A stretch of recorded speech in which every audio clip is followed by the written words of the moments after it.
Hey you guys, how you doing? It's Henry at Mowers and Blowers. Good morning.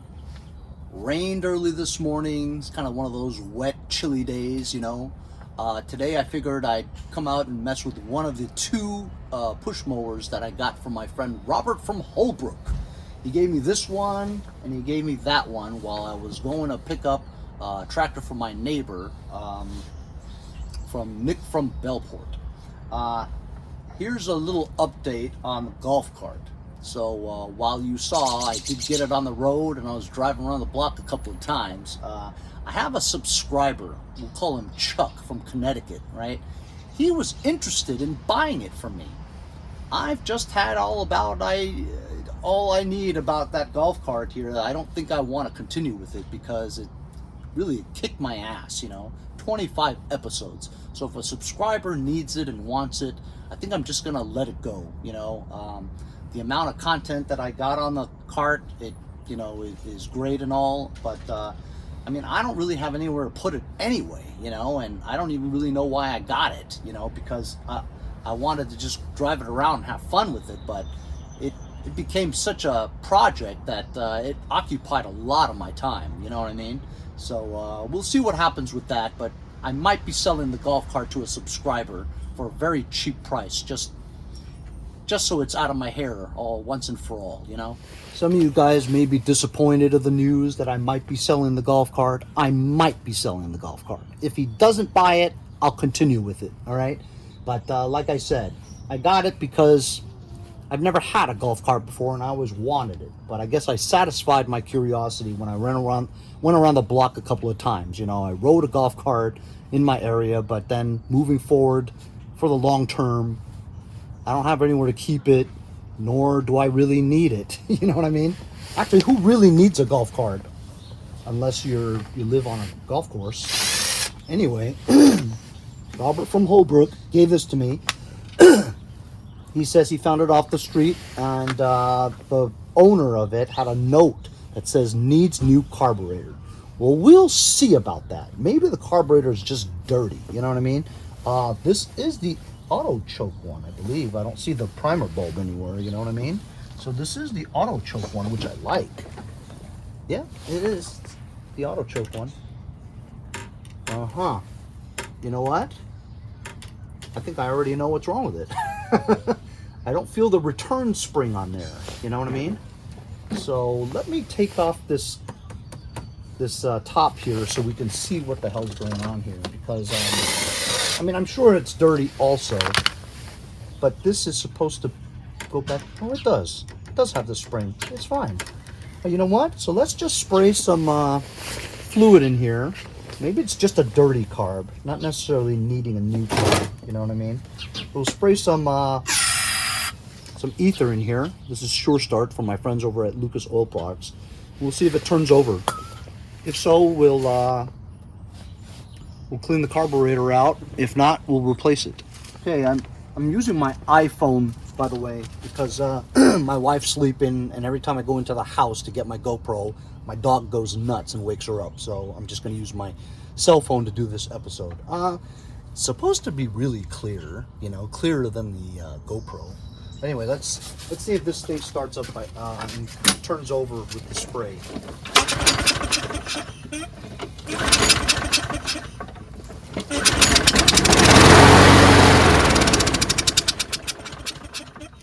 There you go. It sounds good, sounds strong, and see if there is gas in it. So obviously the carburetor is probably dirty, which is why it doesn't stay running. Let's see if it does it again.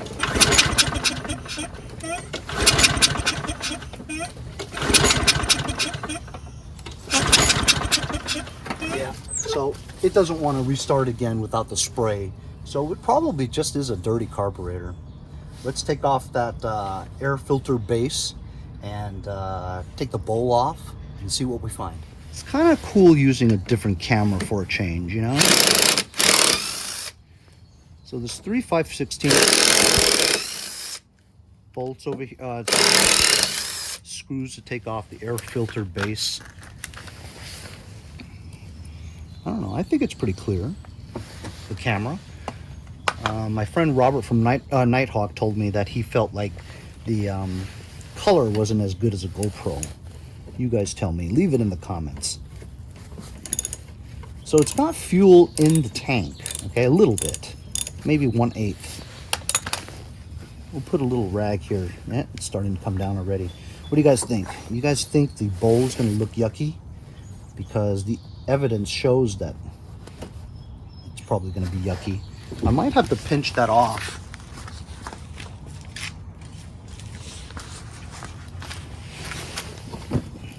Because it is flowing freely, see? Until I put that on. And the nut doesn't come out by hand so easily.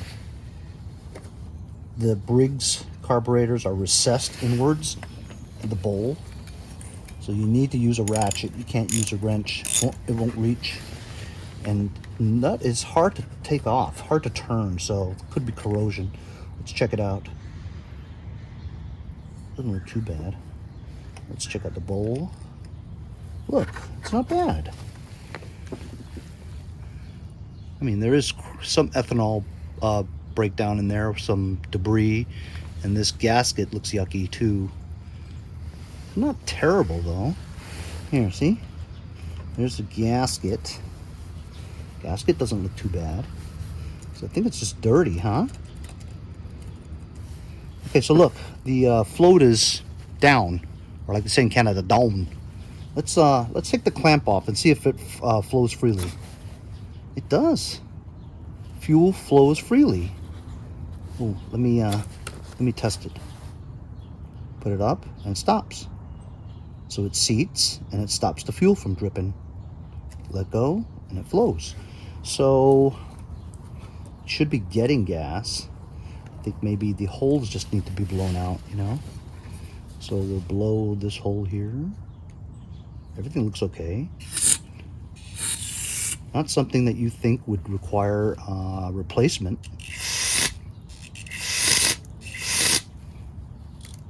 It's the primer thing. Or actually, this is the primer thing. There's no primer bowl, so it's not. I'm gonna clean out this bowl and the jet. And I'll let you know if it's blocked or not. Wait a minute. Yeah, it could definitely use a cleaning. The hole's a little plugged. Clean the bowl. Got a little twisty tie here, and it's clear. Just probably need to blow some stuff through it. Blow through here. You take this contact cleaner. It doesn't blow up gaskets from Lucas Oil. I'm gonna bend this straw up the emulsion tube. Trying to find the hole. There we go. There we go. You find the emulsion, that's what you need. Open the choke. Blow in there.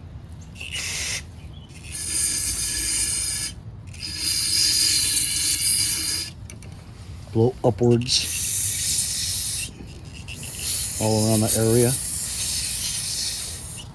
It's pretty good.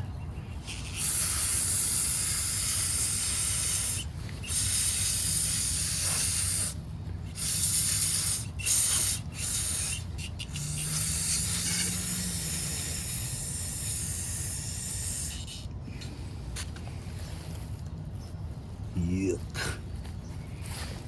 I'd say that's pretty clean.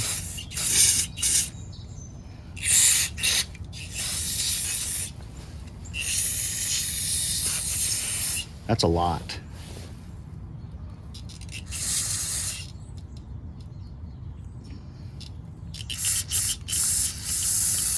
As you can see, that's clear. Even goes upwards. See that? So that's clean. Clean up this gasket a little bit. It was really hard to get that gasket on there. I'm not even 100% sure it's on there, you know, without pinching it. It looks like 75% of what I could see, the gasket is not pinched. So that 25% possibility of the gaskets pinched is on the part where you can't see, you know, on the interior part. I thought about taking it off just to get it on there. That might have been too tight. But as you can see, the air vane is moving freely. We have cleaned out the entire carburetor, doing a quick and dirty process. Quick and dirty is so that you didn't have to remove the carburetor to do it. Probably should have. If you look at here, see how this is bent backwards? It seems like there's no tension on this spring at all, you know? And you should have some tension to it. So I might have to bend this forward a little bit. Let's release the hounds. I mean the gas. Gas should be trickling into the bowl now. And we'll feel it after it fills up and see if we pinched that gasket or not. If it doesn't leak, then it's good. And it may not start because of this spring. There's no tension on the spring. Okay, so it's been sitting there for about a minute or so, and we have no leaks, which is good. It means I put the bowl on properly. Fuel should be flowing. I have these pliers in case we have to bend that. But we'll try to start it first by itself. No primer.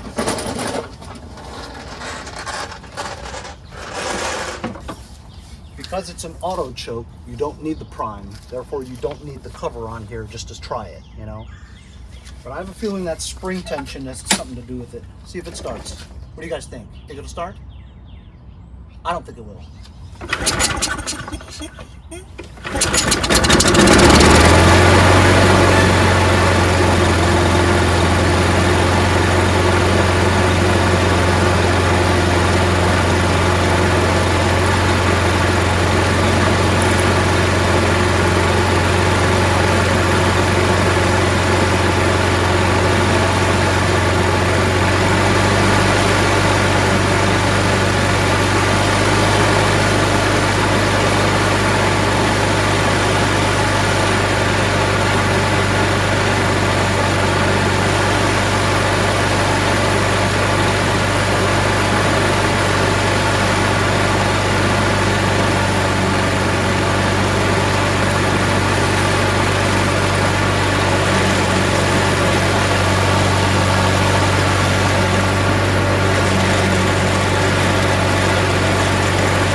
As you saw, it started on the second pull.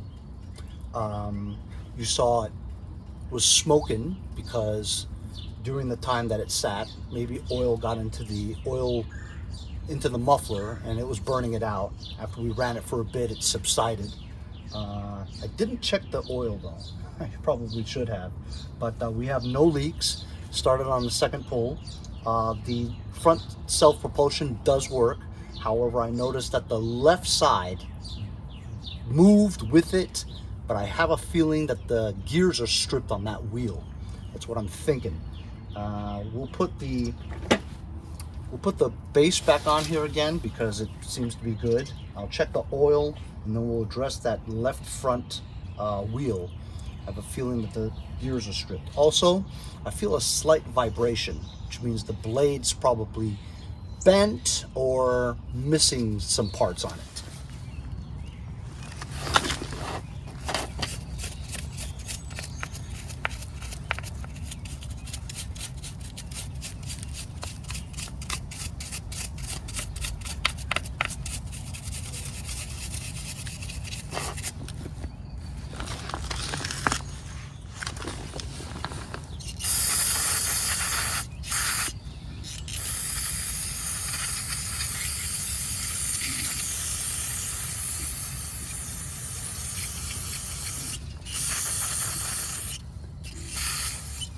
Just so I feel a little better.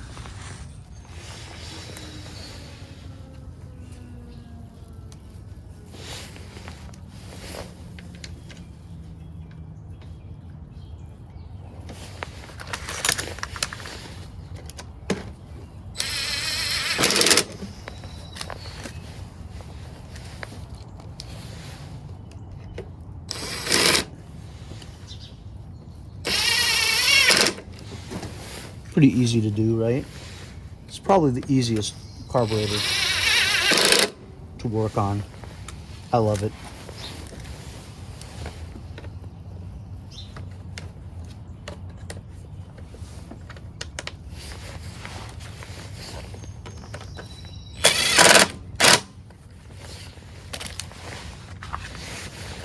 Got a good filter.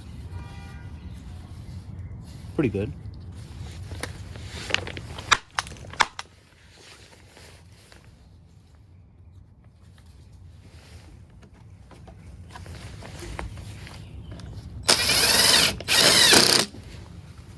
There we go. Let's take off the left front wheel. Okay, here we are. Left front wheel. Oh, of course it's a 9/16. Son of a gun. Thought I had every part that I needed. Apparently I don't. Of course I can't find one. I need it.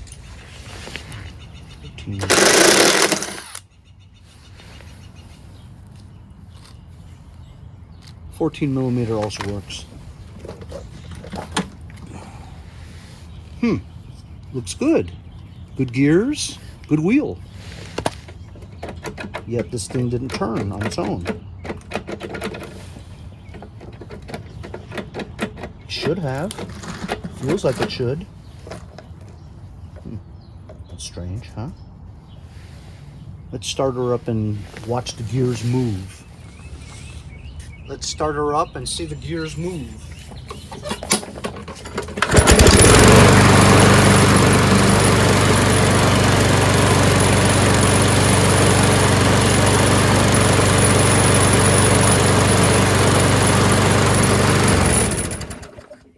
How strange is that? Why wasn't it turning, you know? Put the wheel back.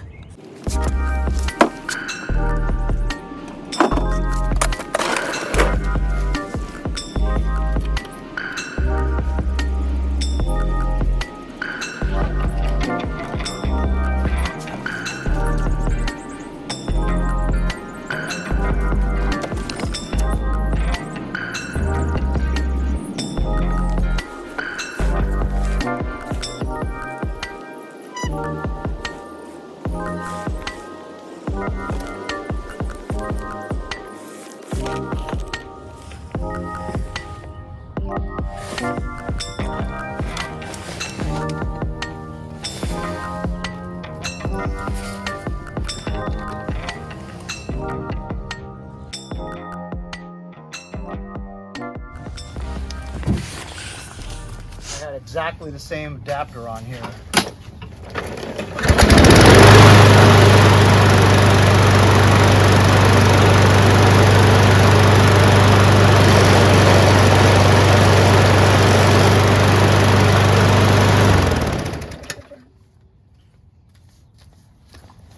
Absolutely perfect. Didn't take us very long at all. Just did a carburetor clean, didn't have to replace it. Did something with the wheels, they work now. Maybe it wasn't tight enough or whatever. Changed the blade adapter on here so the vibration went away, and took out about 5 or 6 ounces of oil that was overflowed on the machine. Runs great now, man. Aside from the fact that it doesn't have a bagger, this should fetch 125, 150 bucks in today's demand and market on the East Coast. You guys may live in maybe central USA or something like that, in a more rural area where something like this may go for 80 to 100, you know. But here in New York, where the cost of living is much higher, with the supply and demand going on these days with the supply shortages, a mower like this without the bag, that's front self-propelled, 22-inch wide with the 6.75 Briggs engine, will probably fetch about 125 without the bag in typical years. If I had the bagger, I'd get 150, 175, depending on the condition, no problem. But this is a pretty good mower, you know what I mean? So 150 without the bag in today's market is probably the going price. I'm not in any crazy hurry, you know, for getting money. I could easily sell this for 100 bucks if I wanted to, but I'm gonna stick to 150 bucks. No negotiation, that's it, you know? If they want it, they can have it for 150. It's got the big wheels, front self-propelled, good wheels, good engine. It just doesn't have the bag. I wish I had a bag. But thanks to Robert from Holbrook for giving this to me. I also have another one exactly like this that he also gave me. So I have 2 of these exact ones. I could sure use 2 baggers that fit this. Thanks a lot for joining me on today's really quick mower fix. We'll see you guys next time on Mowers and Blowers. See you guys next time on Mowers and Blowers. Later.